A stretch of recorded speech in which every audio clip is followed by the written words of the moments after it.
programa está oficialmente aberto. Hoje, dia 24 de abril de 2026.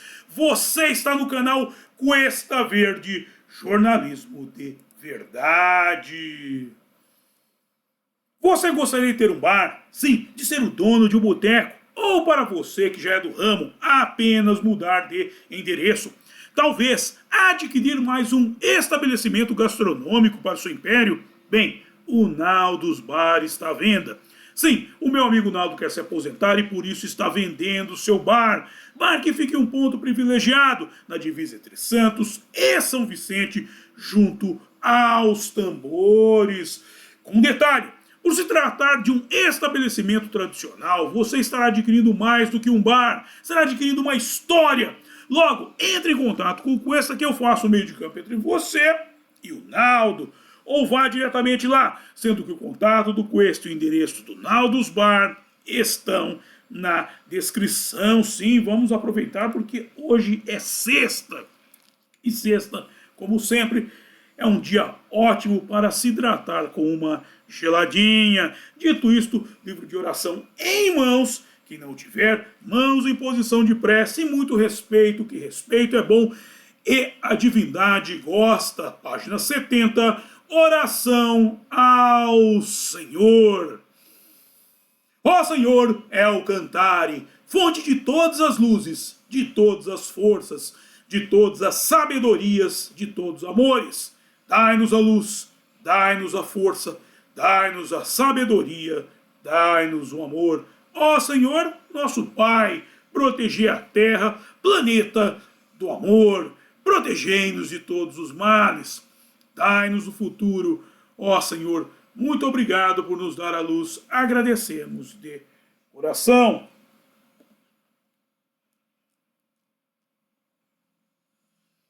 Eu peço ao nosso Senhor El Cantare que, por favor, não permita que injustiça alguma ocorra durante esse programa. Muito obrigado. É isso aí, estamos regressando ao quadro MPB, música panfletária brasileira. E no programa de hoje nós vamos entrar num ponto importante para se entender o conceito do soldado esquerdista. No caso, vamos nos lembrar do Arquivo X, onde se falava muito do super soldado, a busca do super soldado, o soldado ideal. O super soldado da esquerda é um sociopata. É um sociopata, não um psicopata, um sociopata. E, para que eles cheguem a esse super soldado, eles fazem a pessoa passar não por uma lavagem cerebral, embora seja usada a lavagem cerebral como meio.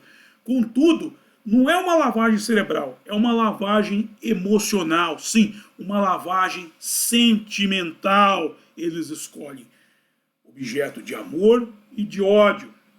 Por isso, por exemplo, quando da eleição do presidente Bolsonaro, começou a aparecer um monte de soldados da esquerda, que tem soldados por todos os locais com diferentes disfarces. E surgiram esses soldados com o seguinte argumento: eu não tenho político de estimação.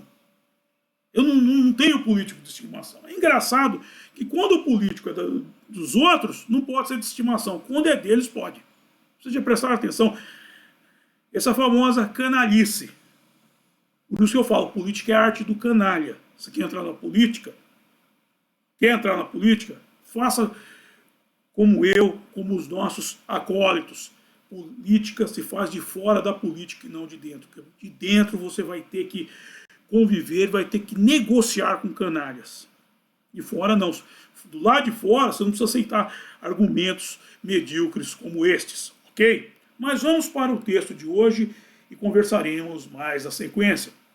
Todavia vamos ao livro A Era dos Festivais, de Sousa Homem de Melo, por meio do qual chegamos ao Seminário de Dramaturgia, onde se criou uma linha de produção de dramaturgos comunistas, da qual saíram os novelistas e demais panfletistas da rede funeral. Sim, aquela turma que vocês já conhecem, Dias Gomes, Janete Claire e muitos outros, saíram tudo daí. desse seminário de dramaturgia, ok? Todavia, em 23 de novembro de 2016, no site de Augusto Boal, publicada foi a aula de 11 de março de 1966, em que consta que o elemento do teatro é o espetáculo de uma vontade livre, consciente dos meios que emprega para atingir um determinado objetivo, sendo que essa vontade conflitua com vontades antagônicas. Só vou parar por aqui para lembrar que o texto é de um esquerdista. Portanto, tais redundâncias são recorrentes. Voltando, o que é liberdades? Essa definição se baseia nos estudos de Weigel, Poética, onde ele já coloca o mesmo problema. Acrescenta que não se refere ao tipo de liberdade que não é a liberdade do cerceamento físico do personagem, quer dizer, o personagem pode ser livre mesmo sem condições de sua liberdade física. É uma liberdade espiritual, não é fácil. Você está vendo? É o argumento desses caras. É engraçado, só parar por aqui, que a argumentação desses caras é um negócio, cara, que é duro de escutar, é duro de digerir. Você vai ler isso daqui, mas você precisa entender a lógica disso. Quando eu falei da lavagem emocional, é o seguinte, eles não sabem argumentar. Primeiro ponto, a gente tem que entender isso. Então, para fazer uma lavagem cerebral, nós precisaríamos de grandes argumentadores. Você pega as coisas que esses caras falam, presta atenção, meu. É sempre essa argumentação, eles querem usar um vocabulário sofisticado, e você vê que é coisa que não faz... não funciona nada com coisa nenhuma. Parece com a música de um certo compositor baiano aí que a turma adora e tal. Ele dizia até tem como é que fala? Um apego pela beleza do Diogo Mais Nada.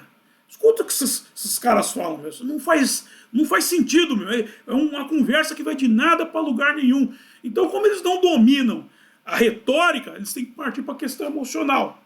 Porque a retórica não vão conseguir nunca. Voltando, 2 exemplos. Na possibilidade do personagem exteriorizar os movimentos de sua alma, pois Prometeus está acorrentado e não pode fazer nada. E é o exemplo mais grave de prisão e, no entanto, o personagem é livre porque pode dizer não a Zeus. Tem a liberdade de se negar, na medida em que tem a liberdade de dizer não pode ser um prisioneiro. Ou seja, a canalice não tem fim, dado que, baseado na arte da guerra de Sun Tzu, se oferece uma rota de fuga e diz que a utilização dela é o exercício da liberdade. Presta atenção sempre no discurso deles. Eles sempre oferecem uma rota de fuga.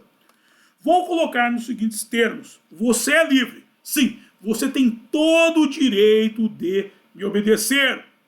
Ou melhor, la garantia sou eu. La liberdade sou eu. Sim. Eles se colocam como os grandes defensores da liberdade. Liberdade de segui-los. Da liberdade de ficar repetindo como papagaio os argumentos ou essas verborragias que eles tentam maquiar de argumento. Ok?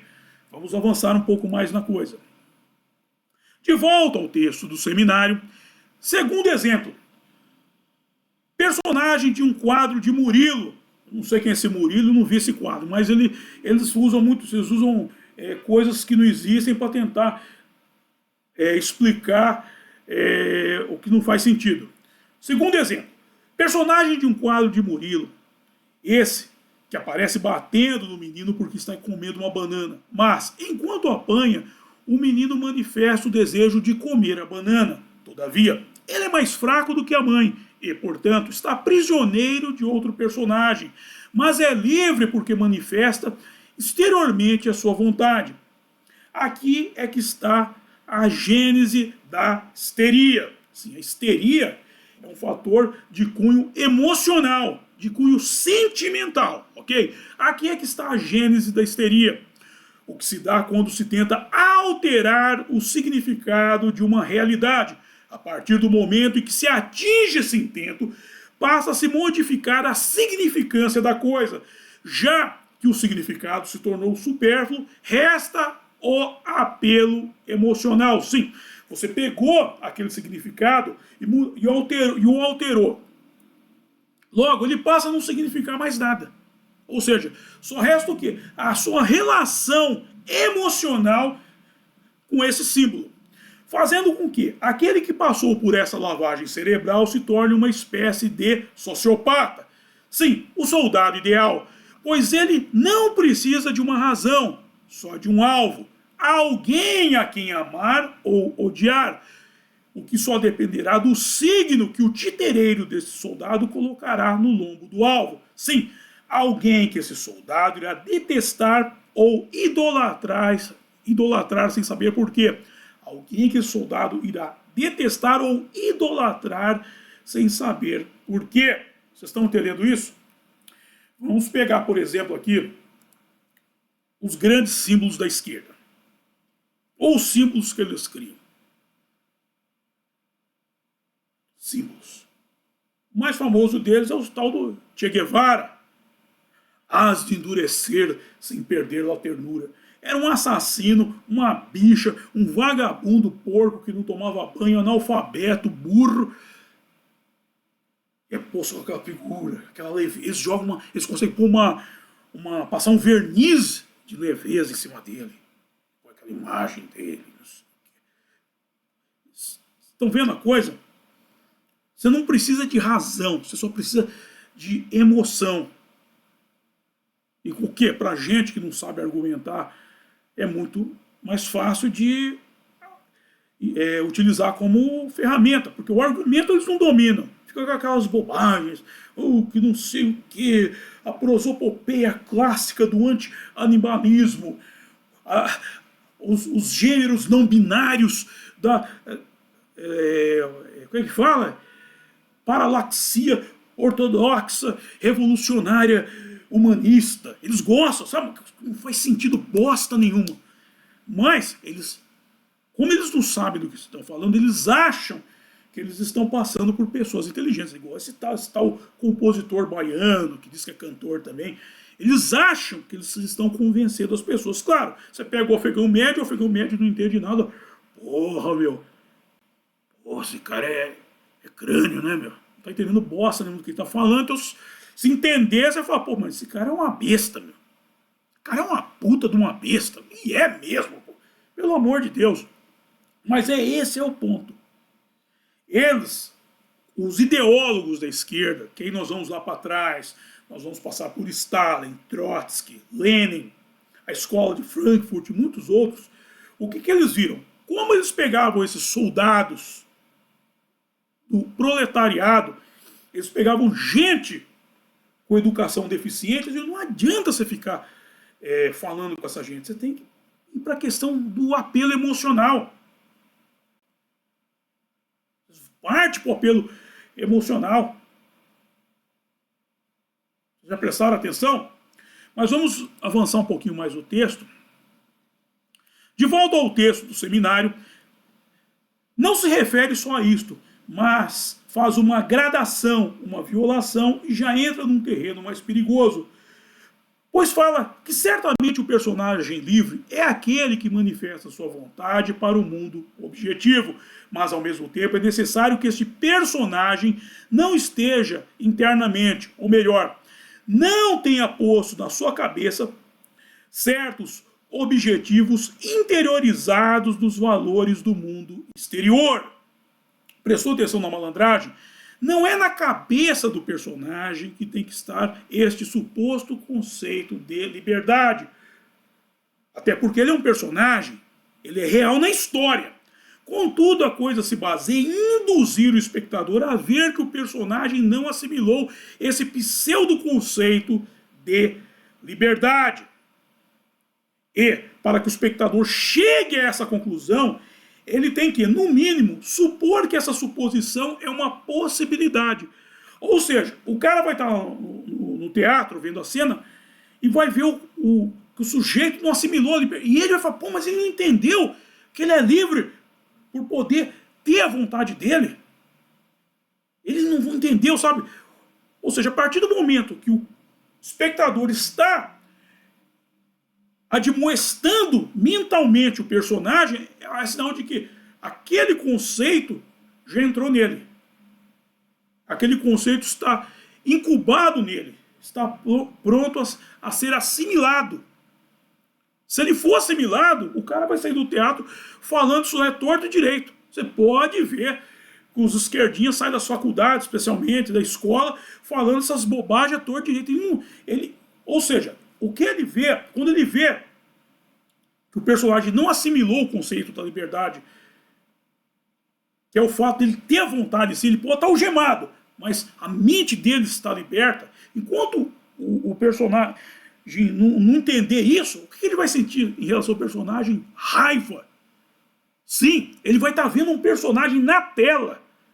Vai estar vendo, pode ser na tela do cinema, da TV, do teatro, seja onde for, e ele vai ter raiva de algo que é uma natureza morta. Por quê? Porque aquele personagem só é real na ficção.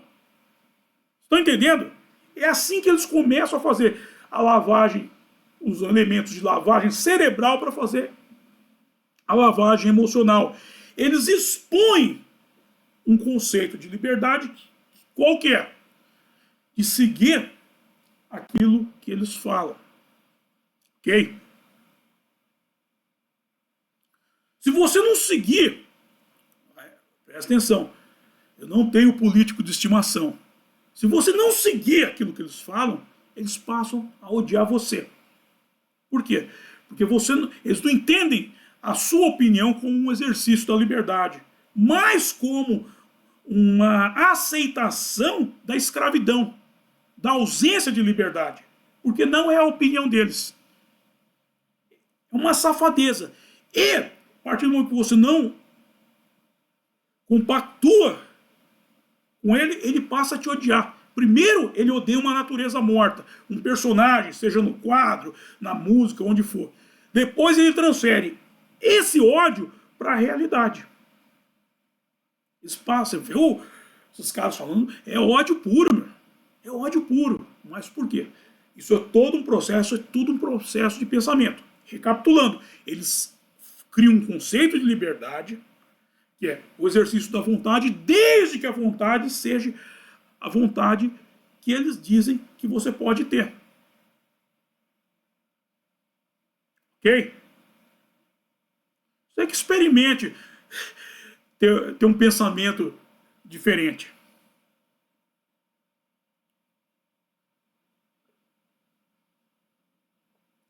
Por que é que eles pedem sempre diversidade sexual e não diversidade ideológica? Você já parou para pensar? Um dia eu estava conversando com um cara de esquerda aí, e eu dei minha opinião. Falei, ele falou para mim, eu sou amante da democracia. Eu falei, também sou. Para ter democracia, você precisa ter direita e você precisa ter esquerda. Democracia de um lado só não é democracia. O bicho já fechou a cara. Na hora eu vi. Por quê? Porque ele não aceita a ideia de que exista um movimento de direita. O ideal é que tivesse, não só a direita, tivesse um movimento anárquico, tivesse vários movimentos, uma cadeia ideológica ampla, para a gente poder exercitar um debate mais rico. Porque o debate entre direita e esquerda ele fica binário. Vai ponto e contraponto. No fim fica muito chata essa conversa. A gente precisa ampliar um pouco mais. A gente precisa ampliar um pouco mais a coisa. Ok? Mas vamos chegar ao mesmo resultado por outra via. Não hoje, mas no próximo programa da série, porque hoje já temos muita coisa para pensar, para analisar e para ver. Levar essa ideia adiante, essa observação de que a ideia deles é sempre de formar um super soldado esquerdista. O que é? Um sociopata. Alguém que não se vale das ideias, mas da emoção. Ou seja, é sempre aquela coisa binária. É amor e ódio. Ele tem amor por uma figura, por um símbolo, e ódio por outra. Amor e ódio é coisa de idiota, cara. Gente que não sabe pensar, gente que não respeita aquilo que eles dizem defender, que é a liberdade. Se há liberdade, a liberdade é para os dois, para os três, para os quatro, para todos os lados. Não existe a liberdade de um lado, apenas, ok? E dito isto, eu encerro o programa de hoje. Vamos para a hora de passar o chapéu, que é a hora que eu mais gosto. E a hora que vocês mais gostam também, que é a hora em que eu ganho uma graninha, sim. Vamos para a descrição do programa. Nele eu estou disponibilizando os métodos de arrecadação de fundo por via direta e via indireta. Por via indireta, o meu livro aqui, A Máquina da Verdade. Ó, esse livro, Menino Veste Azul e Menina Veste Rosa. Pode dar para a molecada, que a molecada irá adorar. Aí tem o meu outro livro, o romance A Saga de Kid Winchester para os adultos. Na sequência tem o link do curso Fundamentos do Exorcismo. E aí vamos para a arrecadação de fundos por via direta. Ao apoia-se do meu blog O Mochileiro Místico. O Pix para você já fazer sua doação. Continue nos ajudando. E o PayPal para os acólitos do estrangeiro. Será? Agora que eu estou na dúvida que pode ter dois lados. Na China, por exemplo, você tem um lado só. É democracia de um lado só. Eu não gosto de chamar de Estado Democrático, não sei do que, República Democrática, eles não gostam desses nomes, lá é de um lado só. Por isso, talvez, o Cuesta esteja sendo o canal do Ocidente mais assistido em Pequim. Eles estão querendo ampliar um pouco mais a coisa, né? Ver que o mundo vai além daquela bandeira vermelha, o mundo vai além de uma foice e um martelo. O mundo tem também um delicioso copo de cerveja, aquela caneca de cerveja, hein, meu? Bicho. Bem, aí tem o PayPal, como eu falei, para os acólitos do estrangeiro, e temos o link da boutique do Cuesta, para você comprar sua beca de conservador para as manifestações. O link do meu álbum de rock com o meu amigo Renato Pop, com letras de Mateus, e o contato do Cuesta para você mandar suas dúvidas, sugestões de pauta e coisa e tal. Aí nós temos, olha só, o grupo do Cuesta no Getter. Por quê? Porque o X no Brasil é a democracia de um lado só. E o grupo do Cuesta no WhatsApp, por fim, Naldos Bar, o ponto de encontro dos acólitos. Ok, gente? E atenção, próximo evento amanhã. Atenção, Denilson! Os Segredos do Mundo Espiritual por Ryonosuke Akutagawa, Shambhala, a outra Jerusalém, no sábado, dia 25 de abril de 2026, às 6 horas da tarde, às 18 horas, sim, no sábado, dia 25 de abril de 2026, às 18 horas, Os Segredos do Mundo Espiritual por Ryonosuke Akutagawa, Shambhala, a outra Jerusalém. Dito isto, quero agradecer a todos vocês que me acompanharam e até a próxima. Bye!